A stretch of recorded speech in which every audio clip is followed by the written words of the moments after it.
के सिंह ने बेचारी जीवात्मा रूपी गाय को आ घेरा, मृत्यु घेर देती है। तो जीवन रूपी गाय को मृत्यु ने घेर लिया, फिर वह जीवात्मा रूपी गाय मरी नहीं, क्योंकि आत्मा अविनाशी है। परंतु मृत्यु रूपी भाग भी भूखा नहीं जाता, या वह उसके नाशवान शरीर को खा गया, अर्थात आत्मा और शरीर का योग हो गया। आत्मा अजर अमर रही, पर शरीर विनाश को प्राप्त हो गया। तो शरीर को नाशवान जानकर आसक्ति नहीं करनी चाहिए,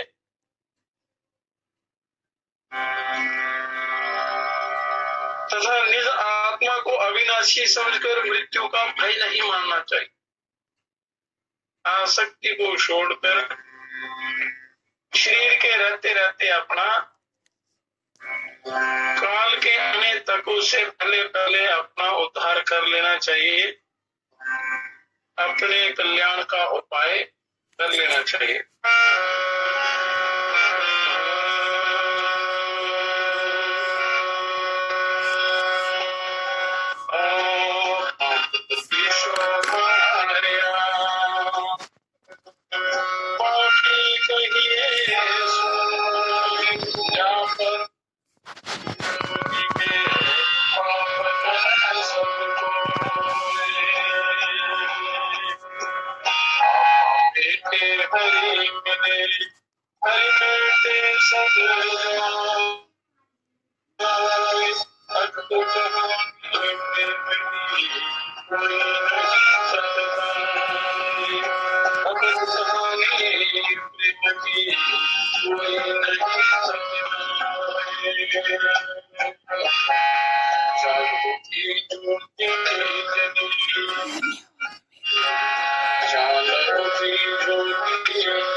श्वास श्वास, एक एक श्वास बहुत कीमती है। मनुष्य श्वासों को व्यर्थ की बातों में, व्यर्थ के विषयों में गंवा देते हैं। अनमोल श्वास है। कहता हूँ कह जात हूँ कह बजाऊं ढोल, श्वासा खाली जात है तीन लोक का मोल। त्रिलोकी में कोई मूल्य नहीं है एक श्वास का। 1 करोड़ों अरबों खरबों के बदले एक श्वास नहीं मिल पाता। इसलिए जो श्वास मिले हैं उनका सदुपयोग करना है, उनको अपने काम में लाना है। जो श्वास प्रश्वास चलता है दिन रात, ये ओम का याप हो रहा है। ब्रह्म के नाद का जो उच्चारण हो रहा है, ये चल रहा है हर समय, और मनुष्य उस तरफ ध्यान नहीं देते। अपना आचार आहार व्यवहार बिगाड़ कर विश्व वासना में फंस जाते हैं। वो कल्याण करने वाला नाद नहीं सुनाई देता, उसका अनुभव नहीं होता। तो इसलिए मनुष्य जन्मता मरता रहता है, अनेक सुख दुख भोगते हुए इस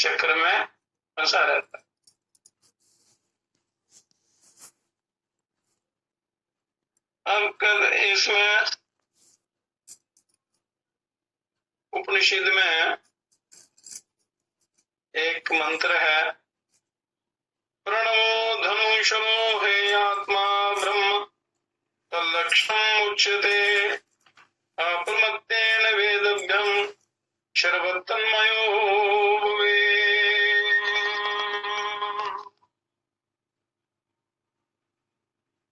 कल कथा समाप्त की थी कि ओमकार का प्रेम पूर्वक उच्चारण और उसके अर्थ रूप परमात्मा का गहरा चिंतन ही उनकी प्राप्ति का सर्वोत्तम उपाय है, सबसे सरल सीधा। ये सिद्ध युग में सभी युक्तियां बताती हैं। कहते हैं कि परमेश्वर का वाक्य ओमकार ही मानो धनुष है। ओमकार धनुष है और ये जीवात्मा ही बाण है और परम ब्रह्म परमेश्वर ही उसके लक्ष्य हैं। तो प्रमाद रहित बड़ी लगन से, श्रद्धा से, तत्परता से उनकी उपासना करने वाला साधक ही लक्ष्य भेदा जा सकता है। वो साधक ही लक्ष्य भेद सकता है जो प्रमाद रहित और आलस्य रहित है और उसके लिए प्रयत्न करता है। इसलिए हे सौम्य, तुझे उस लक्ष्य को भेद कर बाण की भांति उसमें तन्मय हो जाना चाहिए। ओमकार को धनुष बना लेना, उस पर जीवात्म रूपी बाण और चला के अपने लक्ष्य को प्राप्त कर लेना है। ओमकार रूपी नौका पर सवार होकर इस भव सागर से अपने पार उतरना है। तो नाद आपके अंदर हर समय हर पल वो चल रहा है,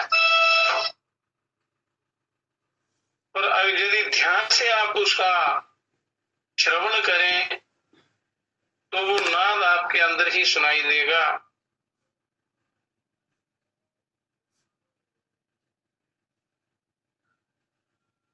तो महाप्रभु जी के द्वारा एक भजन के रूप में इसको, इस साधना को बताते हैं।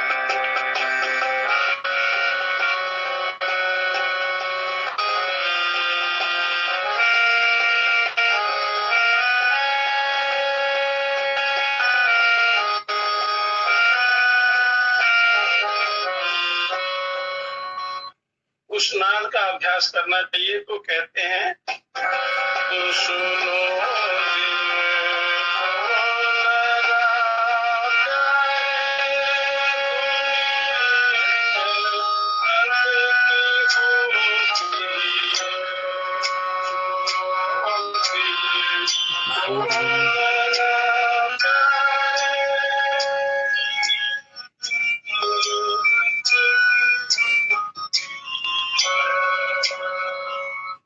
कहते हैं जिसकी कोई हद ना हो, जिसकी कोई सीमा ना हो। तो ओमकार का जो नाद है ये सीमा रहित है, अनाहत है, सदा स्वतः चलता रहता है। तो आपने ध्यान लगाकर, अपने हृदय में ध्यान लगाकर उस नाद को सुनना है। पूरी सृष्टि में और शरीर के अंदर, हड्डी के अंदर मूलाधार से ये नाद प्रकट होता है और सहस्रार बिंद तक ये चलता है। और जब मनुष्य ध्यान करता है तो ये महानाद में जो पूरे ब्रह्मांड में चल रहा है उसमें लीन हो जाता है।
थोड़े दिनों के अभ्यास से आपको बंसरी, वीणा, शंख, घड़ियाल, मृदंग जितने भी वाद्य यंत्र हैं ये पहले सुनाई देंगे, फिर ये स्पष्ट होते जाएंगे। जैसे जैसे अभ्यास बढ़ेगा तो ये नाद आपको बड़े स्पष्ट सुनाई देंगे।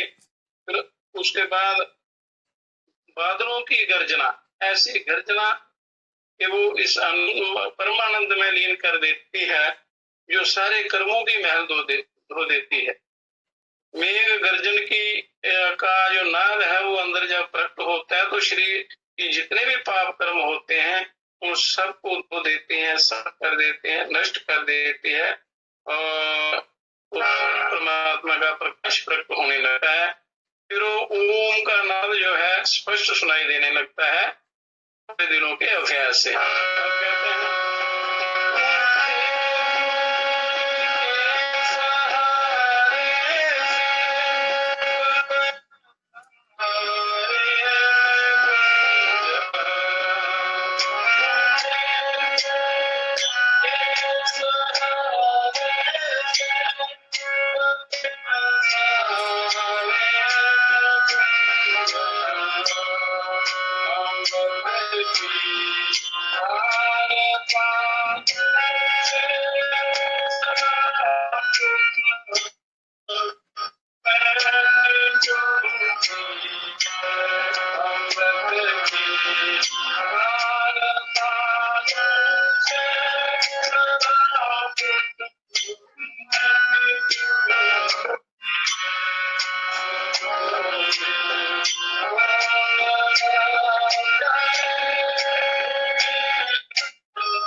ओम की साधना करता है, नाद का अनुसंधान करता है, उसके अंदर बड़े दिव्य अनुभव होते हैं।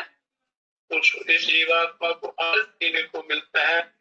सहस्रार बिंद से जो अमृत गिरता है वो जीवात्मा को मिलता है और दृष्टि के पर्दे खुल जाते हैं, नेत्र खुल जाते हैं, ग्रंथियां खुल जाती हैं। तीनों ग्रंथियां ब्रह्म विष्णु रुद्र ग्रंथि, ये तीनों खुल जाते हैं और सारा ब्रह्मांड नजर आता है और ब्रह्मानंद में ये जीवात्मा लीन हो जाता है। आनंद की अनुभूति होती है, जीते जी ये उस ईश्वर को प्राप्त कर लेता है। तो यही लक्ष्य है कि शरीर के रहते रहते हमने उस ईश्वर को प्राप्त करना है। मनुष्य इन वासनाओं में जकड़कर अनेकों प्रकार के दुख भोगता है,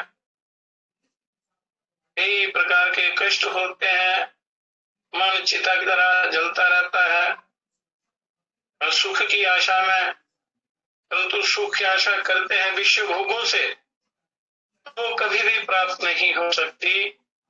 वो मृग तृष्णा की भांति है,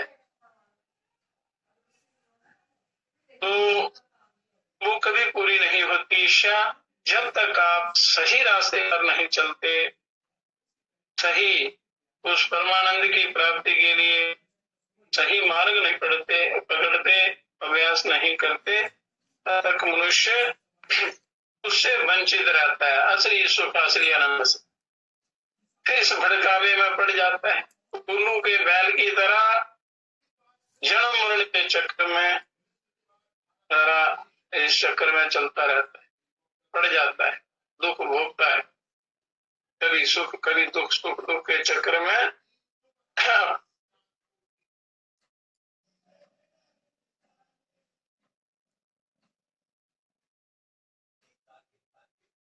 अपना जीवन रहित और विरक्त होकर उसे जानने के लिए श्रुति कहती है, ये वेद उपनिषद कहते हैं, एवं प्रभु की वाणी है, तो ये सत्य है, जो उनका कहा हुआ है वो सत्य है, सत्य है, सत्य है। तो उसका अनुसरण करना चाहिए सत्य का। अब कहते हैं यस्मिन्नद्धो पृथ्वी चांतरिक्षमोतम मनः सह प्राणैश्च सर्वैः तमेवैकं जानथ आत्मानमन्यः वाचो विमुञ्चेष सेतुः।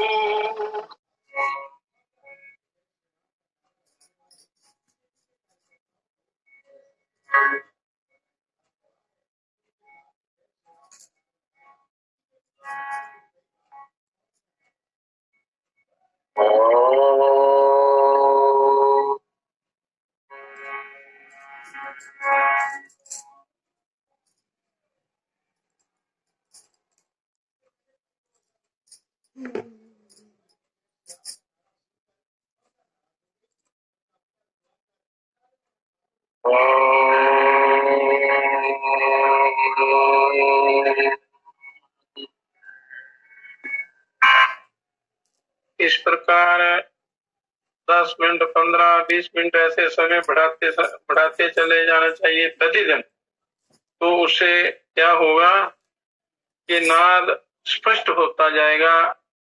तो क्या होगा ये आपको भजन के रूप में बताएंगे।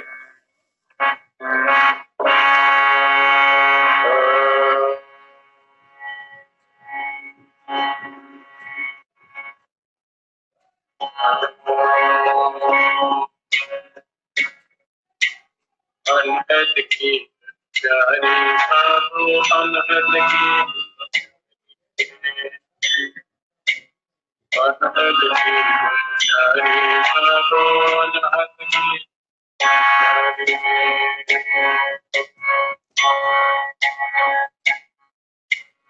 आसन पद्म कांड कर कर से पान के पाए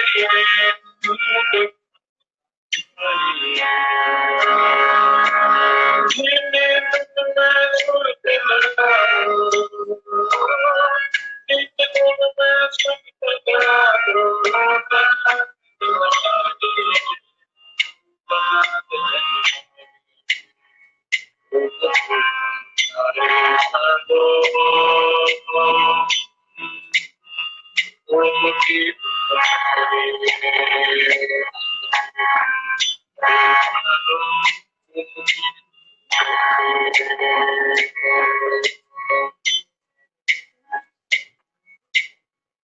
आसन पद्म बांध कर करके, अगर पद्मासन लगा सको ठीक है, नहीं तो सरल आसन ही लगा लेना चाहिए। चौकड़ी मार के रीढ़ की हड्डी सीधी रखनी और थोड़ी गले से 4 उंगल 4.5 उंगल पर सीधी ऐसे रखना और हाथों को बाएं हाथ पर दायां हाथ ऐसे रख के या फिर ज्ञान मुद्रा में ऐसे बैठना। तो ऐसे बैठकर तो 7 बार ओम का उच्चारण करके फिर कानों को बंद करके श्वास भर के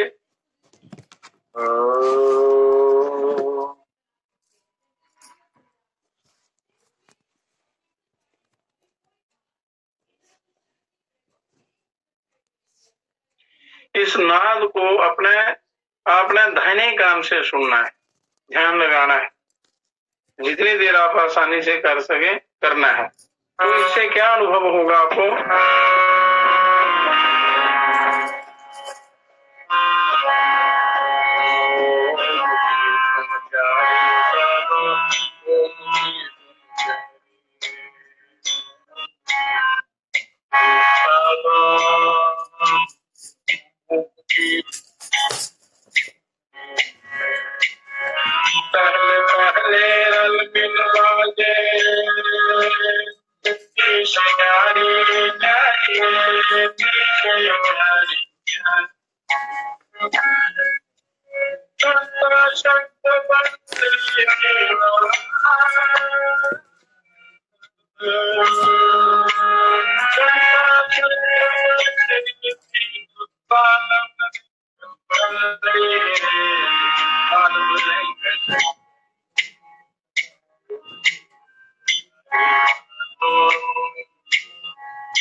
पहले क्या होगा? पहले मिली जुली आवाजें आए, पहले रल मिल बाजें, पीछे न्यारी न्यारी। जैसे जैसे अभ्यास बढ़ता जाएगा तो ये नाद जो है बड़े स्पष्ट सुनाई देंगे। घंटा, शंख, बंसरी, बीना, ये जितने भी नाद हैं फिर एक एक करके स्पष्ट सुनाई देते हैं। ताल मृदंग नगाती रे, ओम की धुन प्यारी साधु, ओम की धुन प्यारी। ये आप प्रैक्टिकल करके देखें तो इसका पक्का आपको अनुभव होगा और आपको लाभ मिलेगा, आनंद की प्राप्ति होगी। फिर क्या होता है, जैसे जैसे अभ्यास बढ़ता है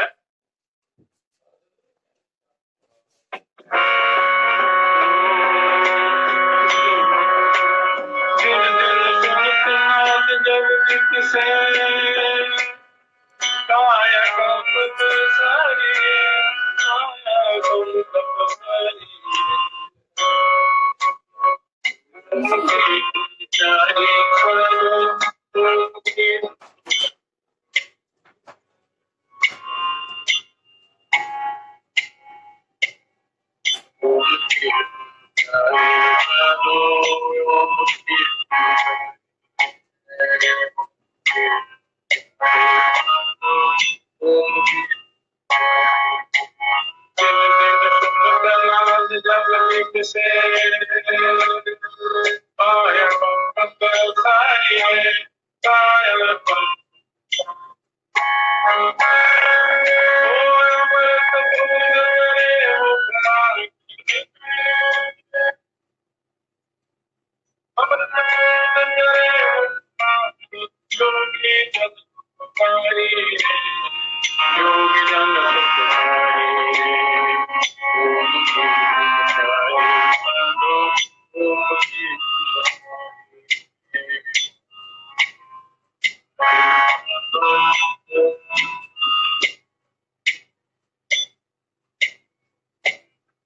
रोज के अभ्यास से जैसे जैसे अभ्यास बढ़ता है तो शरीर हल्का होता जाता है, सूक्ष्म होता जाता है, प्राण सूक्ष्म हो जाता है, प्राणायाम साथ साथ ही चलता है और शरीर हल्का हो जाता है, ये कांपना शुरू हो जाता है, बहुत लाइट हो जाता है और कंपी शुरू हो जाती है। वो कुंडली शक्ति हिलती है या थोड़ी थोड़ी जागृत होती है तो शरीर कांपना शुरू हो जाता है। तो उस समय क्या होता है, सहस्रार बिंद से अमृत की बूंदें टपकती हैं और इस जीवात्मा को मिलती है। अमृत बूंद जरे मुख माही जोगी जन सुख पाएंगे। जो साधक होता है उसको इतना आनंद मिलता है, इतने आत्मानंद की प्राप्ति होती है कि उसका वर्णन नहीं कर सकते। फिर उसमें क्या होता है, जब ये साधना और ज्यादा बढ़ जाती है तो क्या होता है,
उस समय शरीर का भान नहीं रहता। ओम के नाद का अभ्यास करने पर जब अभ्यास दृढ़ हो जाता है तो शरीर की शुद्धि नहीं रहती है और हृदय में प्रकाश ही प्रकाश हो जाता है। अपने अंदर बाहर सब और प्रकाश ही प्रकाश दिखाई देता है। ऐसा प्रकाश जो ना गर्म है ना ठंडा है, परमानंददायी, उसका वर्णन नहीं कर सकते। ब्रह्मानंद में लीन हो जाता है ये जीवात्मा। देखी बात हमारी भी, ये कहते हैं उपनिषद वेद कहते हैं कि ये सत्य है। ये साधना करने पर उस परमात्मा का साक्षात्कार होता है, हो जाता है और आप इसी शरीर में अपने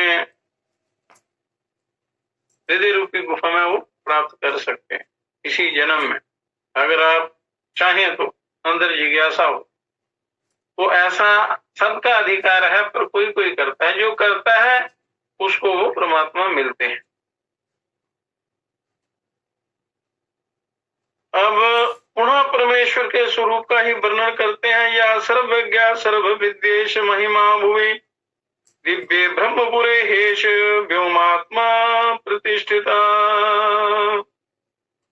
कि जो परम ब्रह्म परमेश्वर सर्वज्ञ, सर्वदा जानने वाले और सब ओर से सबको भलीभांति जानने वाले हैं, जिनकी ज्ञान शक्ति देश काल से बाधित नहीं है, कोई बंधन नहीं है उनके आगे, जिनकी ये आश्चर्यमयी महिमा जगत में प्रकट है, वह सबके आत्मा परमेश्वर परम व्योम नाम से प्रसिद्ध दिव्य आकाश रूप ब्रह्मलोक में स्वरूप से स्थित हैं। ब्रह्मलोक में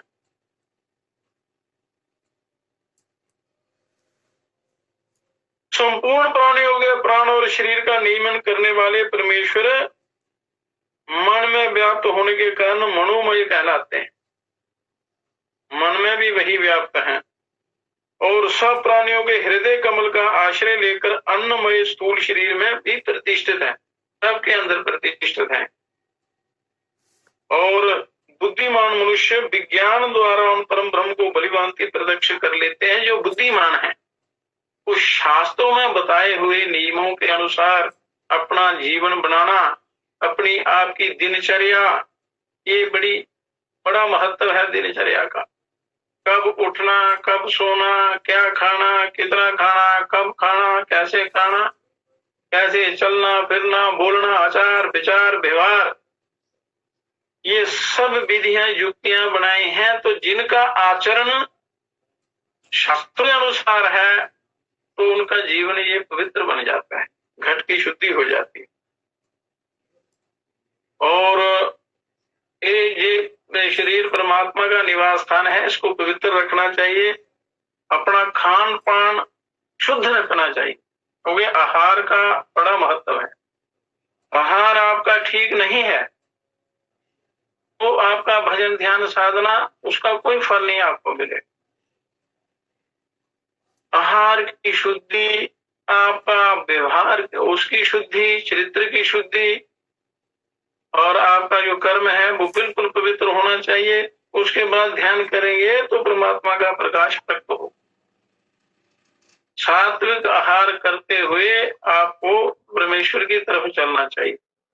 तो शास्त्रों में ये सब युक्तियां विधियां बताई हैं, उनको भली प्रकार जानकर उनको अपने जीवन में उतारना है और आत्म कल्याण की तरफ चलना है। अब कहते हैं कि बुद्धिमान मनुष्य विज्ञान द्वारा उस परिपूर्ण ब्रह्म परमात्मा को जानकर प्रत्यक्ष कर लेते हैं, जो आनंदमय अविनाशी रूप से सर्वत्र प्रकाशित है, सब जगह विराजमान है। अब इसके आगे इस जिज्ञासा पर कहते हैं परमात्मा के ज्ञान का फल बताते हैं। जब परमात्मा का ज्ञान, हर प्रकार से वो ज्ञान एकत्र करना चाहिए। वो ज्ञान जो है वो सारे हृदय की ग्रंथियां जो है वो खुल जाती हैं। कहते हैं विद्यते हृदय ग्रंथि शित्यन्ते सर्व संशयाः क्षीयन्ते च कर्माणि तस्मिन् दृष्टे परावरे। कार्य और कारण रूप उन परात्पर परम ब्रह्म पुरुषोत्तम को तत्व से जान लेने पर, तत्व ज्ञान, ब्रह्म ज्ञान, आत्म ज्ञान, ये उसी परिपूर्ण ब्रह्म के ही पर्यायवाची शब्द हैं। इनको जान लेने पर इस जीव के हृदय की अविद्या गांठ खुल जाती है, जो अज्ञान रूपी गांठ है अंदर, जो विद्या द्वारा खुलती है, ज्ञान द्वारा खुल जाती है, जिसके कारण इसने इस जड़ शरीर को अपना स्वरूप मान रखा है। उस ग्रंथि के कारण, ज्ञान रूपी ग्रंथि के कारण शरीर को ही ये अपना स्वरूप मान लेता है। इसका स्वरूप और है, पर ये जड़ शरीर को अपना स्वरूप मान लेता है, तो इसी के लालन पालन में लगा रहता है। इसी कारण पुण्य और पाप का भागी होकर जन्म जन्म जन्मांतर सुख दुख भोगता रहता है, कभी किसी जोनी में कभी किसी जोनी। पर मनुष्य जोनी जो है ये अंतिम जोनी, कल्याण की करने की जोनी है, ईश्वर को प्राप्त करने का द्वार है। इतना ही नहीं, इससे समस्त संशय सर्वदा कट जाते हैं। जब हृदय ग्रंथि खुलती है, अज्ञान का नाश होता है, ज्ञान प्रकट होता है, तो सारे संशय कट जाते हैं और समस्त शुभ अशुभ कर्म भी नष्ट हो जाते हैं। बोले जन्म मरण का चक्र जो है वो समाप्त हो जाता है और ये जीव सब बंधनों से सर्वदा मुक्त होकर परमानंद स्वरूप परमेश्वर को प्राप्त हो जाता है। तो इस ओम के नाद के द्वारा आप हृदय ग्रंथि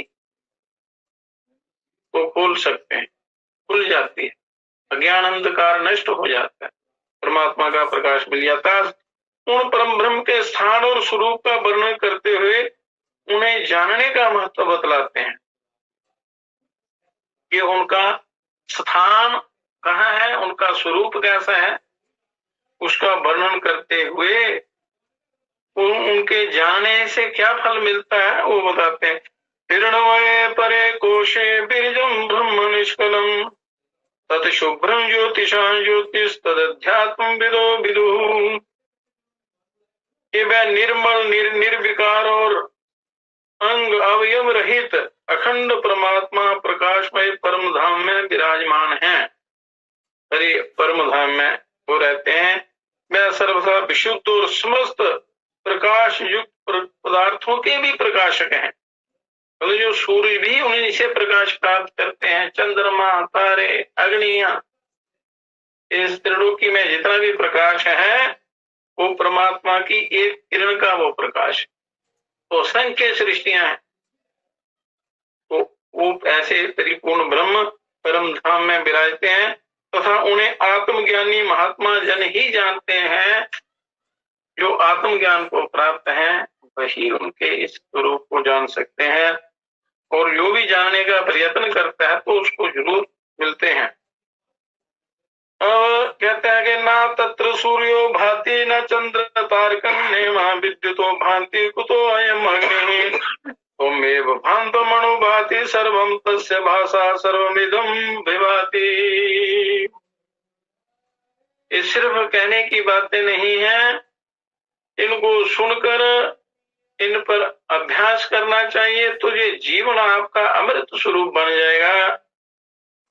विषय भोगों के कीचड़ में जो हम अपना जीवन बर्बाद कर देते हैं पशुओं की भांति, क्योंकि भोगों का ज्ञान तो सारे पशु पक्षियों जीव जंतुओं को है, कीड़े मकोड़ों को भी है। अगर मनुष्य भी हर समय इन्हीं में लगा रहे तो फिर बड़ा भारी अनर्थ हो जाता। तो अमृत को छोड़कर जो विष की तरफ चलते हैं तो उनको विष का प्रभाव होगा। विष बड़ी भयंकर चीज है, ये पतन कर देती है, मार देती है। विष का जो प्रभाव है ये जीवन बर्बाद कर देता। तो इसलिए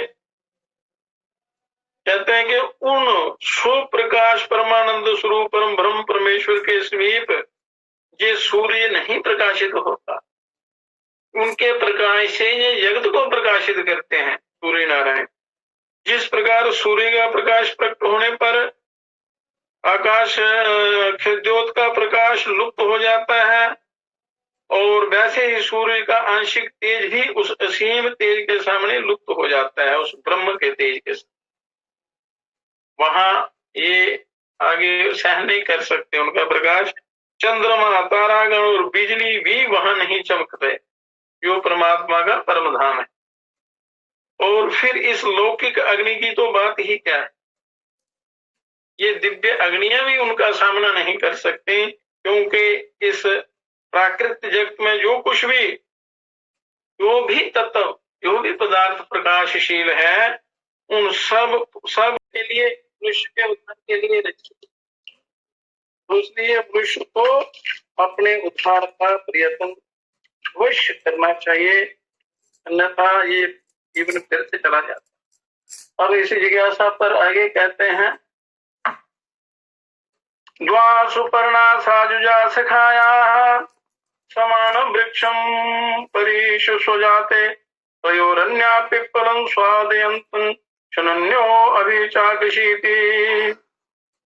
जिस प्रकार गीता में जगत का अश्वत्थ वृक्ष के रूप में वर्णन किया है, पीपल के रूप में इस जगत को बताया हुआ है, सारे विराट जगत को, कि उसी प्रकार इस मंत्र में शरीर को पीपल के वृक्ष का और जीवात्मा तथा परमात्मा को पक्षियों का रूप देकर वर्णन किया गया है।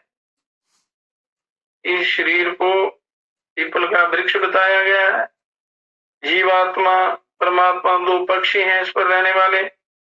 इसी तरह का वर्णन दूसरे उपनिषदों में भी आया है, कठोपनिषद में, कि गुफा में प्रविष्ट छाया और धूप के नाम से आया है। छाया और धूप के नाम से जीवात्मा और परमात्मा हृदय रूपी गुफा में रहते हैं। भाव दोनों जगह प्राय एक ही है। तो इसका सारांश ये है कि ये मनुष्य शरीर मानो एक वृक्ष है। उदाहरण देते हैं, दृष्टांत के द्वारा समझाते हैं कि शरीर मानो एक वृक्ष है। ईश्वर और जीव ये सदा साथ रहने वाले दो मित्र पक्षी हैं, ईश्वर और जीवात्मा, और वे इस शरीर रूप वृक्ष में एक साथ एक ही हृदय रूप घोंसले में निवास करते हैं। हृदय रूपी घोंसले में ये इनका निवास स्थान है। इन दोनों में से एक जीवात्मा तो उस वृक्ष के फल रूप अपने कर्म फलों को, तो ये फल